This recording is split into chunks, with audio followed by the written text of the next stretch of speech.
these things we want you to know. That which we call source, that which man often calls God, that which we refer to you as your inner being, that fullest part of you is always available to you right here, right now. But you have to do the tuning work, because the frequency of source is already set to a frequency, to a guiding light, to something that you have to work your way to.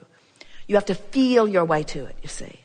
So when you're thinking thoughts and they don't feel good, stop it.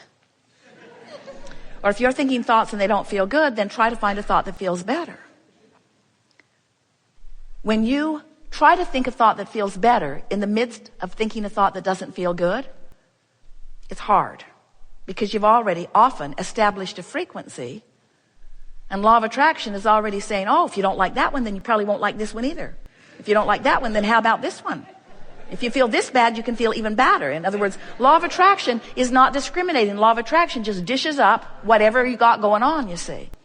So there are two things that you could do if you really want to get hold of your personal vibrational frequency. One is make a decision to appreciate every chance you get. And sometimes you can and sometimes you can't. Have you noticed it? Sometimes something will happen and appreciation will just well up in you. Goosebumps will bump up all over you. You'll be having one of those tuned in, tapped in, turned on moments, and you know it. You can just feel the fullness of source flowing with you. But sometimes when you're not feeling good and you try to appreciate, it just backfires. It just reminds you of how far you are from where you want to be. We tease with these affirmation cards that when you try to affirm, when you take an affirmation card that someone else wrote, and someone else did write those, it was us. They're brilliant. They are brilliant. Best words ever put on paper for tuning a frequency to well-being. These particular cards are about money and quite a bit relative to well-being in general, but it's focused toward money. And as you focus upon them, if you're not in the vicinity of the vibration of these cards, then you'll hate them. They'll just remind you what you've not got going on. I'm developing the skill to direct my thought. I can make a career of living happily ever after. Sure, I can. Welcome to planet Earth. I can transform my own world. If that were true, it would be different. I can see my world through the eyes of source. I can see my world through the eyes of source.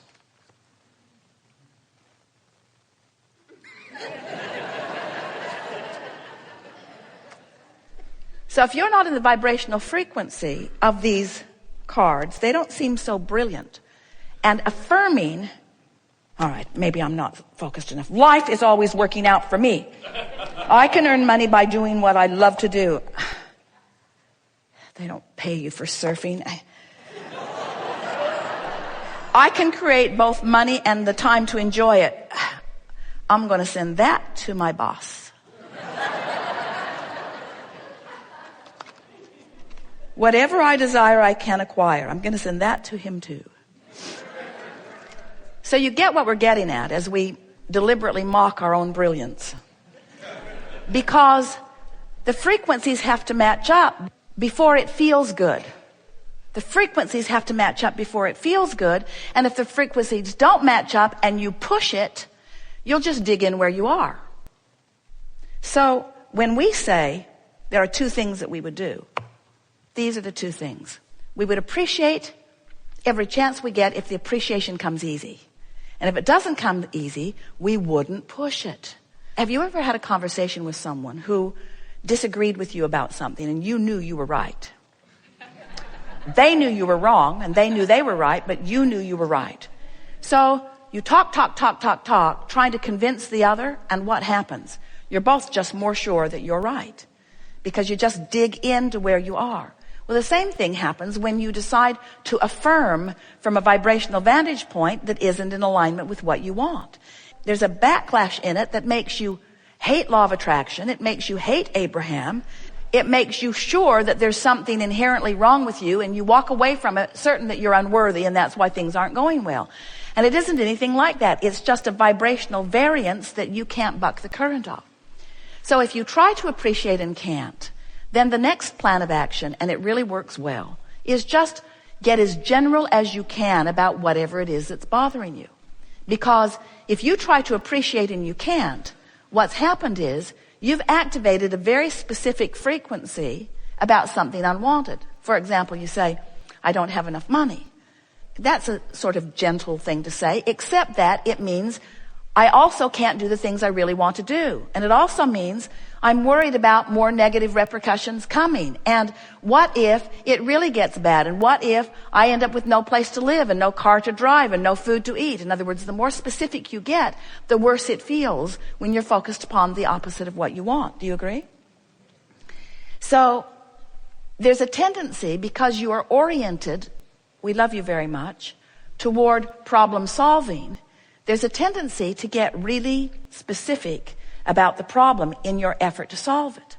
But all that does is keep a vibration that is opposite of what you want and a vibration that is opposite of who you are active in your vibration. It just makes it harder and harder. And so then you try harder and harder. You do more processes, you make more affirmations, and you practice without meaning to often the opposite vibration of what you're reaching for.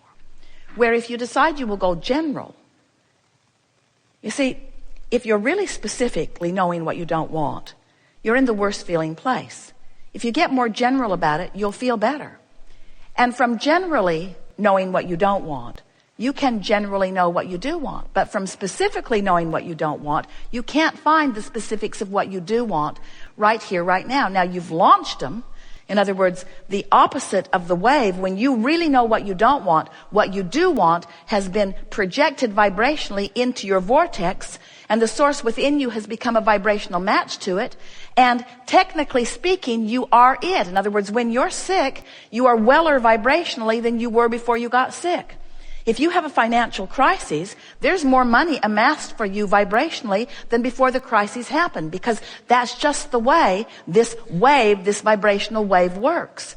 But the question isn't, did you launch the rocket? The question isn't, does the vortex of creation hold your vibrational improved life? It does, it always does. The question is, what is your possibility of tuning to the frequency of what you do want when you're so tuned to the frequency of what you don't want?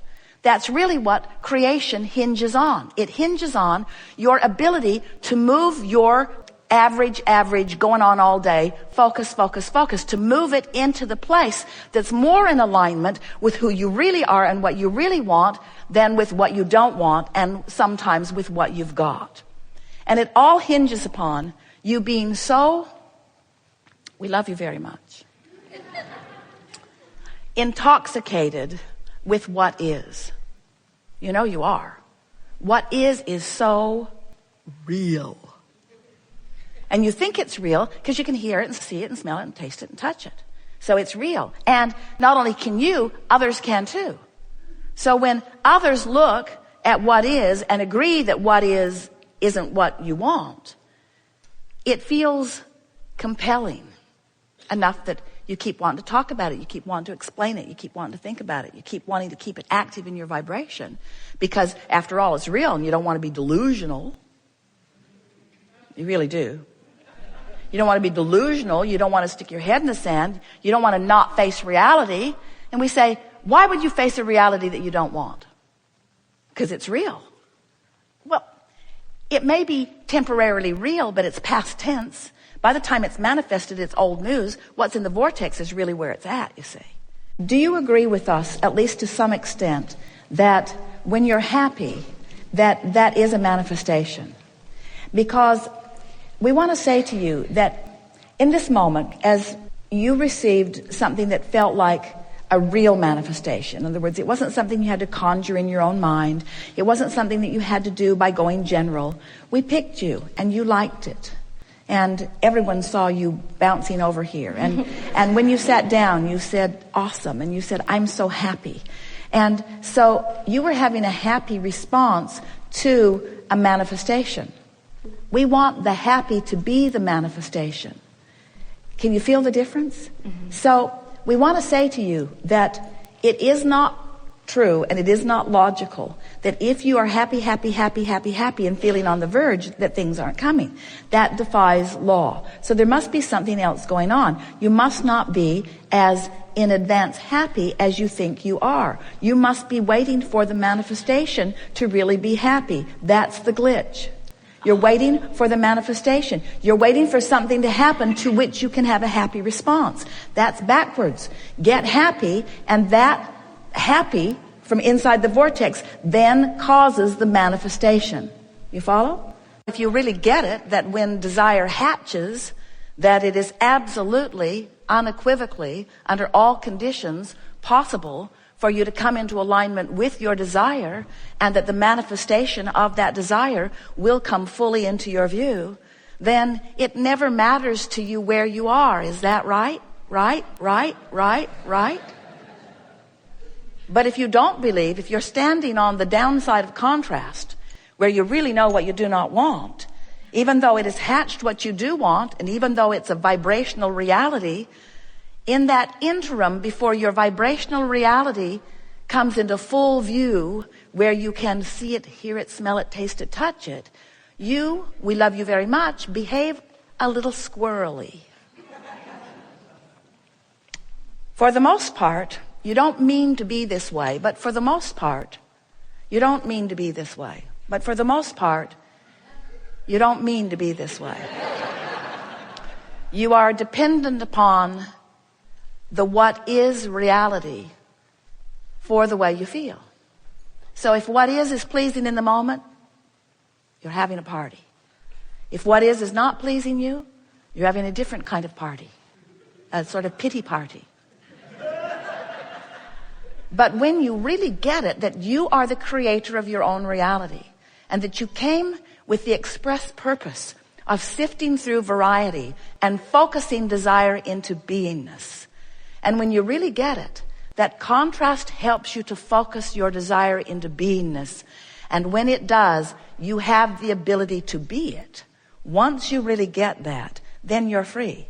Then you're free from the things that have worried you. You're free from the current things that are bothering you. And now you are on this path of never-ending, joyful unfolding, no matter what. Sounds good, doesn't it? Takes some practice, though.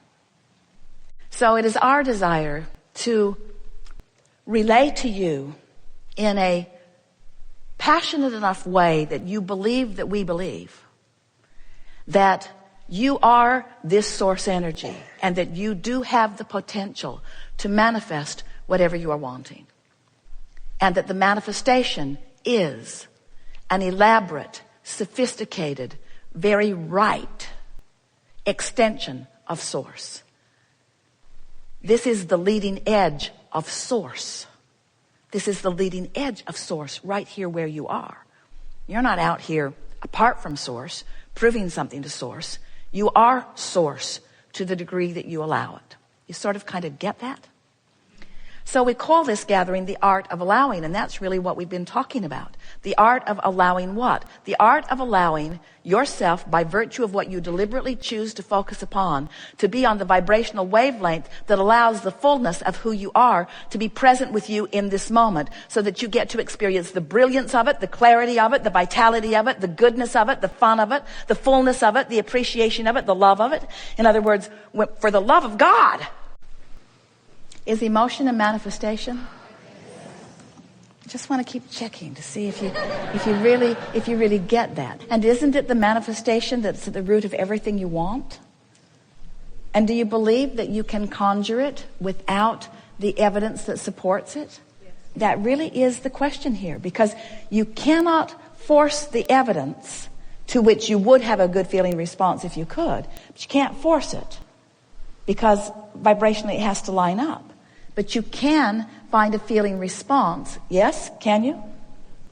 A woman said, I have arthritis and I'm in pain. How can I feel good when I'm in physical pain? And we said you have to separate your physical experience from your emotional experience. You can have pain and feel hopeful, or you can have pain and feel fearful, And the difference between hope and fear